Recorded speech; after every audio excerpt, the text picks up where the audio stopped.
Bonjour à tous et merci d'être avec nous sur 8 Mont Blanc. Nous sommes ensemble pour une petite heure d'information et de rencontres avec ceux qui font l'actualité en pays de Savoie. Et voici tout de suite le programme de ce premier numéro d'Accès Direct de la semaine.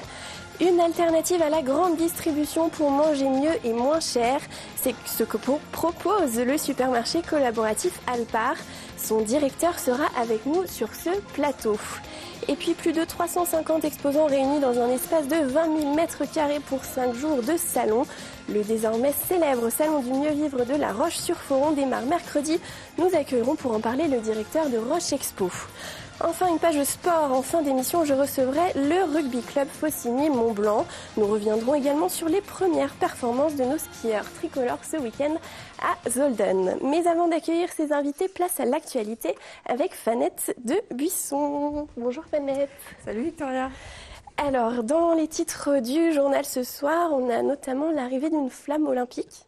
Voilà, ça s'est passé ce matin à Genève. Les Jeux Olympiques de la Jeunesse auront lieu à Lausanne et alentour au mois de janvier. Donc la flamme fait un petit tour de Suisse pour lancer l'événement. Et donc à Genève ce matin. Et on ira aussi du côté où je vais écorcher le nom des TUF. Ça se passe dans le Haut-Jura. C'est là où se tiendront les épreuves de biathlon, de saut combiné et de combiné nordique et de saut pour le côté français. Je serai beaucoup plus claire dans le JT tout à l'heure. Eh ben, une raison de suivre le JT voilà. Tout à l'heure à 18h30.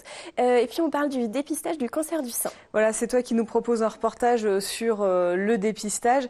Le cancer du sein peut toucher une femme sur 8, donc c'est beaucoup, mais quand il est pris de manière suffisamment précoce, 9 cancers sur 10 peuvent être guéris, donc c'est pas rien, le dépistage est important. Il y a des médecins qui sont mobilisés toute l'année en Savoie et en Haute-Savoie pour ça, donc tu as suivi un petit peu les équipes et on verra tout ça tout à l'heure.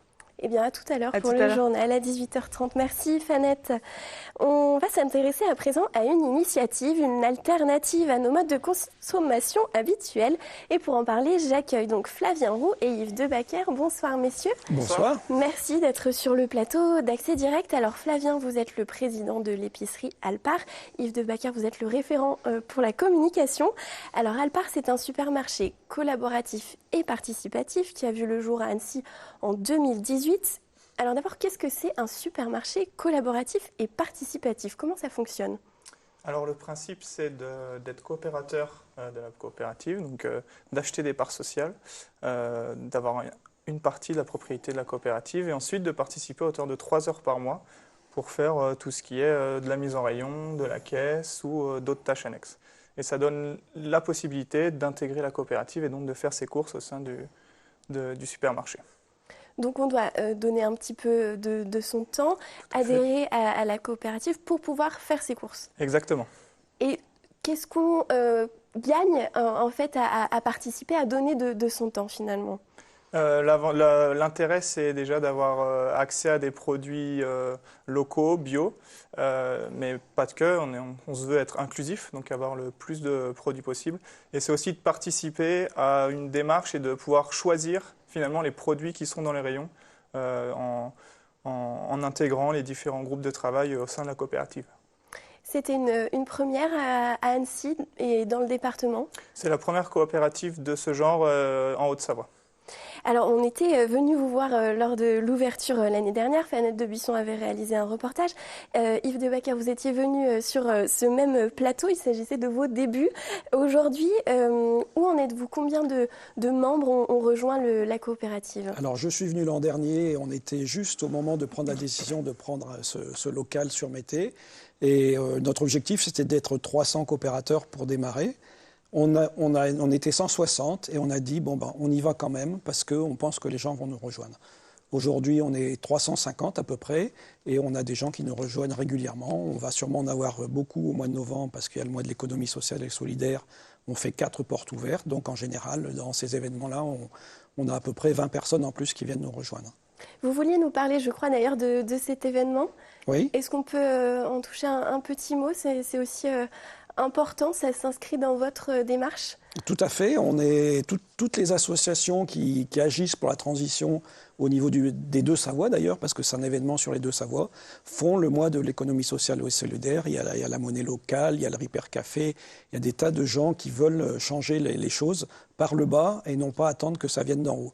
Donc on est tous dans des initiatives de transition citoyenne et on se retrouve tous ensemble le 16 novembre à la fête de l'économie sociale et solidaire au Météor, tout près d'ici, à Mété. Le 16 novembre, on peut retrouver les informations sur le site? Sur Alpar et sur le site ESS Team, Savoie Mont Blanc Solidaire.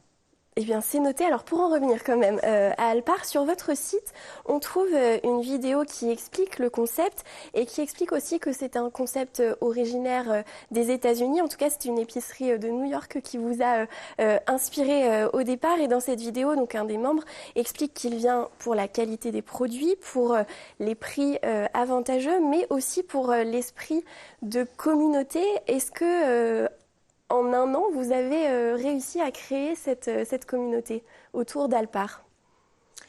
Alors oui, tout à fait. Depuis l'ouverture de l'épicerie en septembre dernier, on a mis en place un groupe de travail qui est un groupe vie sociale qui s'occupe d'organiser des événements autour de la coopérative. Par exemple, on a eu des événements pour Noël dernier pour créer ces décos de Noël maison, mais aussi pour ces savons. Et puis, on a fait une soirée fondue, des choses comme ça. On essaye vraiment de mettre du lien autour de ce projet pour que ce ne soit pas, c'est pas uniquement venir faire ses courses, mais c'est bien plus que ça. C'est également un esprit de convivialité et de création de liens. Et est-ce que c'est aussi faire comprendre que quand on veut peut-être manger mieux, avoir des prix plus avantageux, ben, en fait, il faut s'impliquer? Est-ce que vous arrivez à faire passer ce message et à recruter des membres qui sont motivés? Souvent, on dit qu'on manque de temps ou on a du mal à changer nos habitudes. Est-ce que vous êtes confronté à des gens motivés? Suivant les périodes de la vie, effectivement, il y a des gens qui sont retraités qui ont plus de temps que les autres. Il y a des gens qui ont des enfants en bas âge mais on a aussi beaucoup de jeunes, ce qui est intéressant. Flavien en est la preuve. Hein. On a beaucoup de jeunes qui disent oui, même si je n'ai pas beaucoup de temps pour moi, c'est un projet qui m'intéresse et je vais m'investir quand même. Et il y a des tâches pendant les heures d'ouverture du magasin, mais il y a aussi des tâches à faire en dehors des heures d'ouverture, genre la comptabilité, la réception des fournitures et des tas de choses. Donc on peut toujours trouver à s'arranger, à trouver un créneau, un mode de fonctionnement qui fait qu'on peut accommoder tout le monde. En fonction de notre emploi du temps, on peut toujours venir au moment où... En général, si les gens sont motivés, on arrive à s'arranger. Ouais. Alors, vous mettez en avant la qualité des produits. Quel type de produits trouve-t-on chez Alpar? Est-ce qu'on a que du bio? Est-ce qu'on a tout ce dont on peut avoir besoin quand on va faire ses courses? L'objectif d'Alpar, donc on est parti sur le principe d'être inclusif, donc d'avoir vraiment tout type de produits possibles et que chaque coopérateur puisse faire ses courses entièrement à Alpar.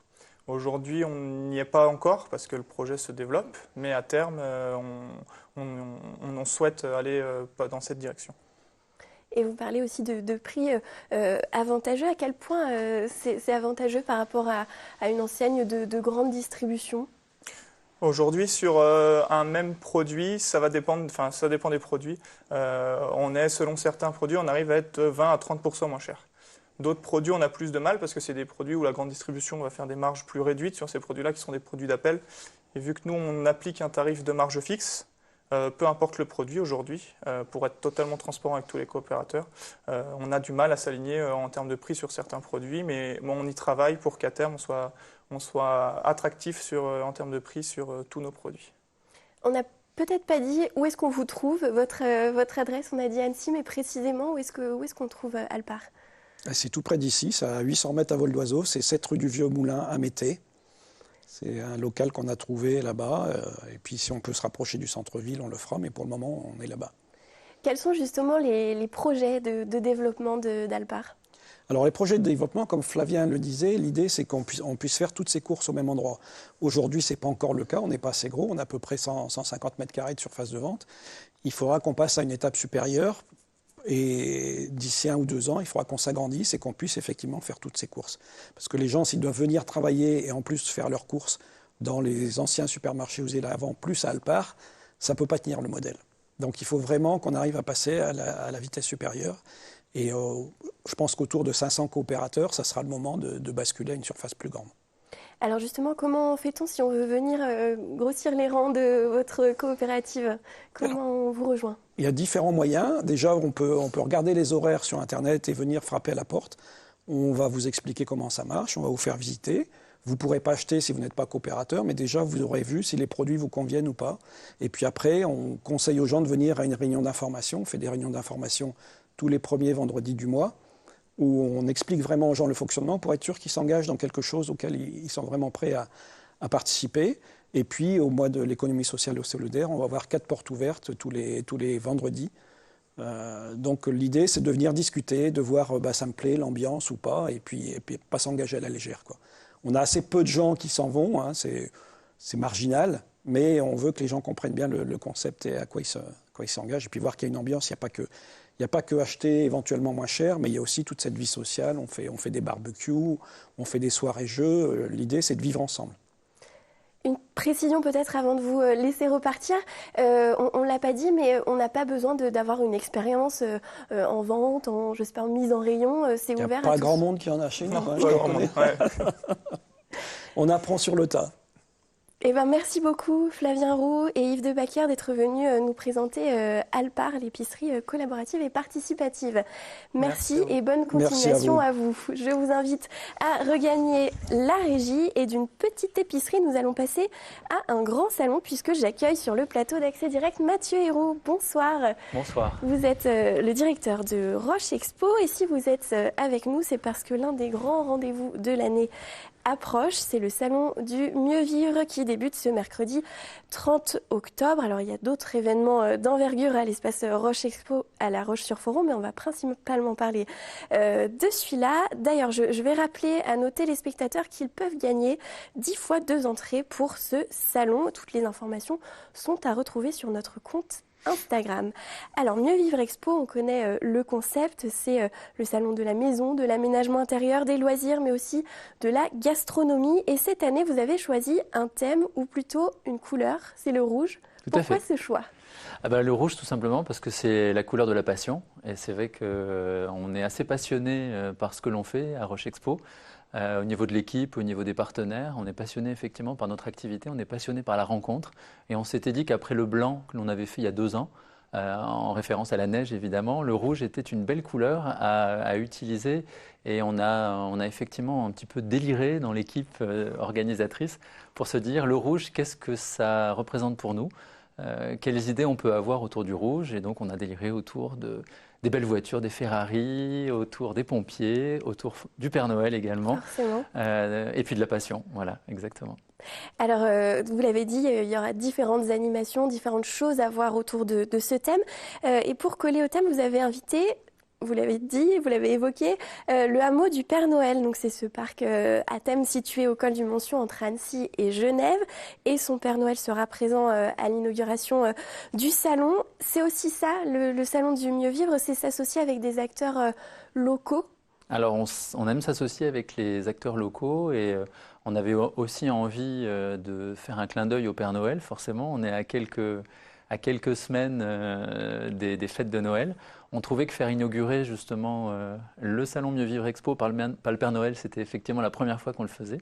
C'était une belle façon de rendre hommage à cette opération, à M. Humbert aussi, avec leur association, avec le hameau du Père Noël, qui ne désemplira pas de maintenant jusqu'à effectivement la période de Noël.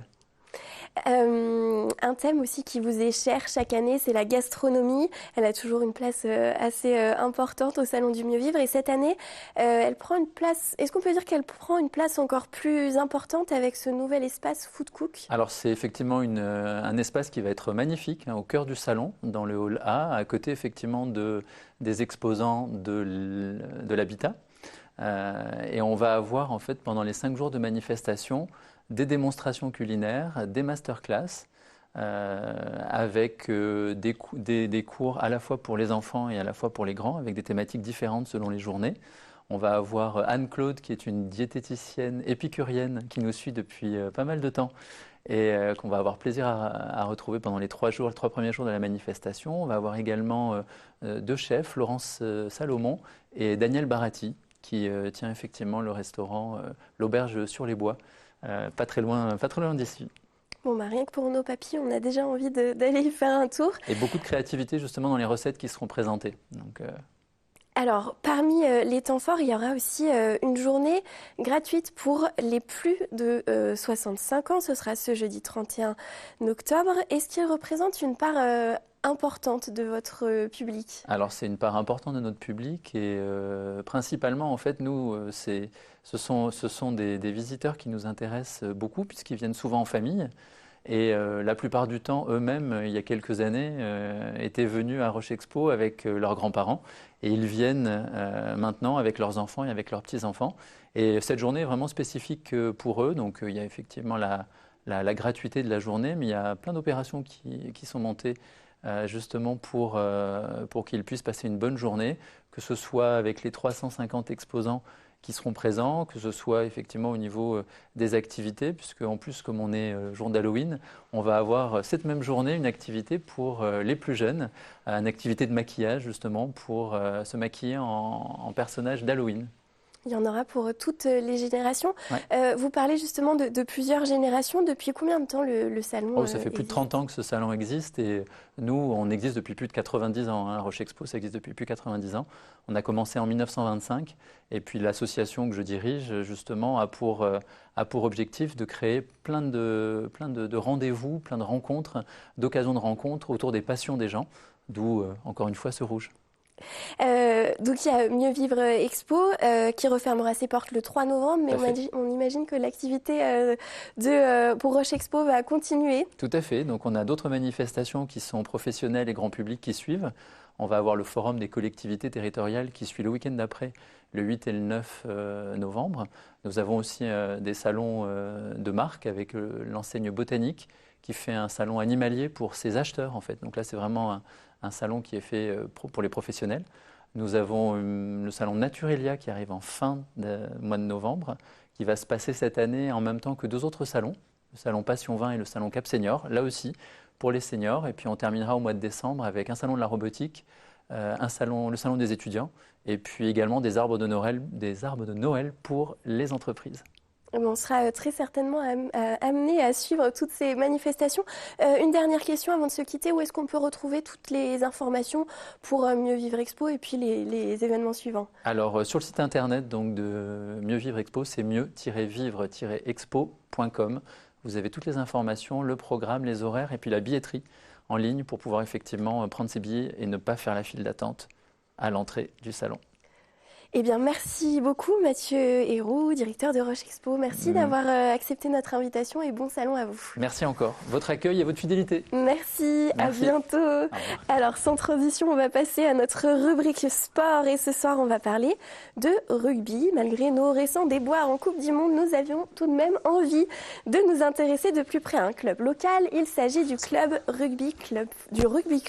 Pardon, je vais y arriver, du Rugby Club Faucigny-Mont-Blanc. Bonsoir messieurs, donc Christian Gaillot et Thomas Géridon. Vous êtes respectivement président et l'un des entraîneurs du club. Alors, est-ce que vous pouvez nous raconter un petit peu d'abord l'histoire de votre club?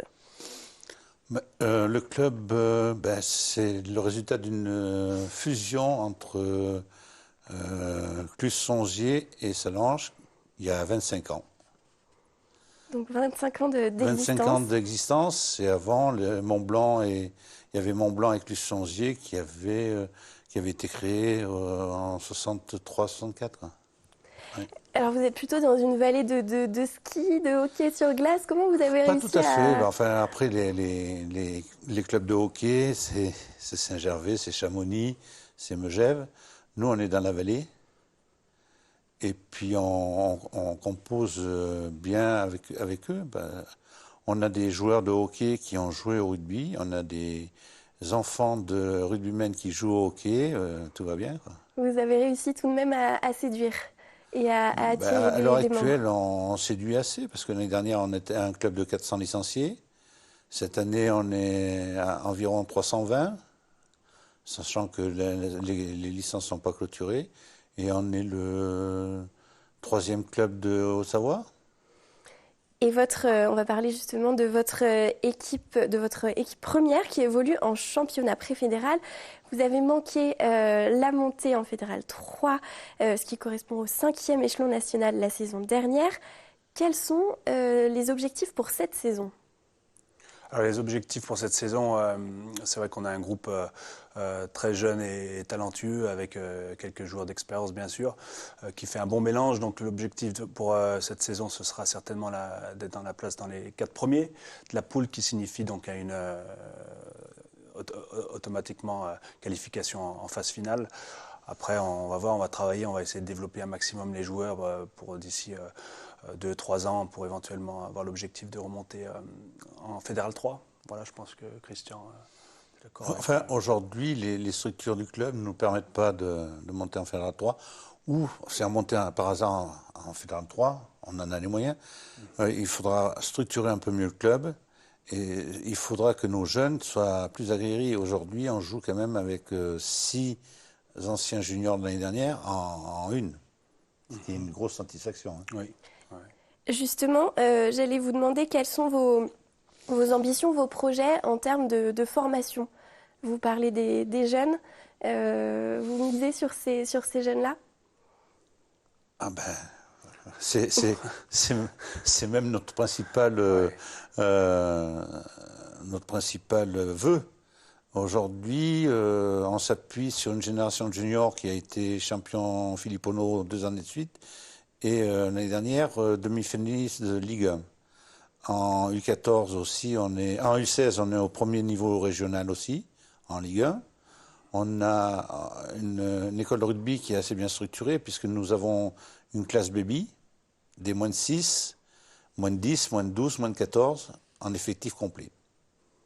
Donc, et puis aujourd'hui, on insiste et on fait les semaines de découverte, etc., pour avoir le plus d'éléments possible pour la continuité du club.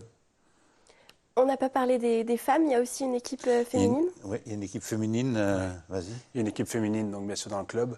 Et il y a également l'académie qui a été créée l'année dernière par Antoine Guéza, donc c'est la 2e année cette année. Et c'est vrai que ça c'est une satisfaction parce que ça permet aux jeunes de moins de 16, moins de 18 de s'entraîner un petit peu plus que les autres, donc 2 fois plus on va dire, donc de permettre au niveau technique notamment de progresser rapidement à ces niveaux-là. Donc c'est très intéressant pour la continuité du club. Voilà.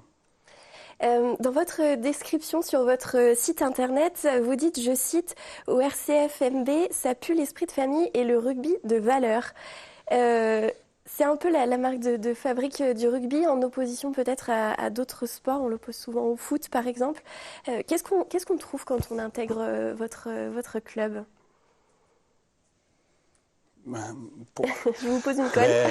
Je pense que tu peux répondre parce que tu as intégré le club cette année. Oui, j'intègre le club cette année, donc depuis le mois de juillet.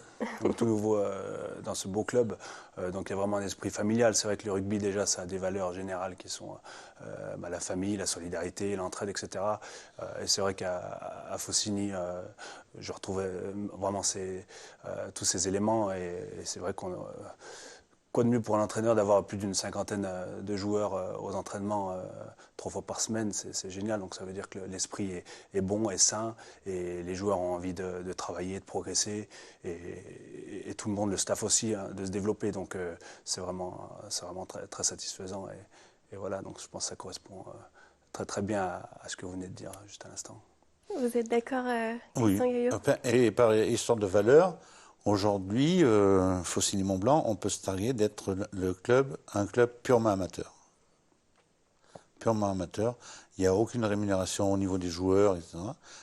On fait en sorte de structurer le club en ayant 2 employés club, 2 professionnels, coordinateur sportif Thomas, directeur sportif Thomas, et un coordinateur sportif Antoine Guéza. Voilà. Eh ben, merci beaucoup, en tout cas, messieurs, de nous avoir présenté le rugby club Faucigny-Mont-Blanc. Christian Gaillot, vous en êtes le président, et Thomas Gérédon, Guéridon, entraîneur. Vous restez avec moi parce qu'on va continuer à parler de sport avec du ski d'abord, puisque les Bleus ont parfaitement débuté la Coupe du Monde de ski alpin à Zolden en Autriche ce week-end pour le géant d'ouverture de la saison. Alexis Pinturault a décroché son 24e succès en Coupe du Monde, sa 12e victoire en géant après 2 manches parfaitement maîtrisées.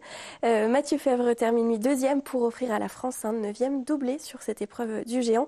Je vous propose d'écouter tout de suite la réaction d'Alexis Pinturault. Très bon moyen de commencer l'hiver, c'est sûr que de pouvoir répondre présent et d'arriver à remporter cette victoire, c'est toujours quelque chose de beau, quelque chose de grand, surtout en début de saison. Ça permet de donner un peu de baume au cœur et de savoir si on a bien travaillé, quoi. Et c'est toujours l'objectif, on s'entraîne tous très dur, on essaye toujours de faire le maximum, c'est loin d'être évident et c'est toujours question de détails, donc on essaye de mettre ces détails tous ensemble pour la course, pour que ça puisse fonctionner. Aujourd'hui ça a très bien fonctionné pour moi, maintenant l'hiver est long et les courses il y en a beaucoup, donc essayez de rester calme parce qu'il y en a encore beaucoup à venir. Et les voyants sont plutôt verts. Maintenant, il y a beaucoup de temps pour se reconcentrer, se repréparer et attaquer de nouveau à Lévis, où là, maintenant, il va y avoir des courses un peu toutes les semaines. Mais d'ici là, il y a quand même un mois. Donc, repartir à l'entraînement, rester calme, et puis on essaiera de bien se préparer pour Lévis. Et puis chez les dames, la néo-zélandaise Alice Robinson remporte sa première victoire devant l'américaine Michaela Schifrin. La skieuse du Grand Bornand Tessa Worley se classe elle 3e, 1 an après sa victoire sur la piste autrichienne. Un très bon résultat pour la double championne du monde après une préparation tronquée. On l'écoute. J'avais simplement pour objectif de vraiment me faire plaisir et de n'avoir aucun regret sur cette course. Et cette volonté de n'avoir aucun regret, et elle a encore un petit peu plus grandi au départ de la deuxième manche. C'est souvent comme ça, les deuxièmes manches, c'est un vrai combat et il faut vraiment aller chercher devant. Et franchement, je ne m'attendais pas à une telle place, mais je suis tellement contente d'être sur le podium avec cet été, cette préparation un petit peu compliquée, c'est que du bonheur.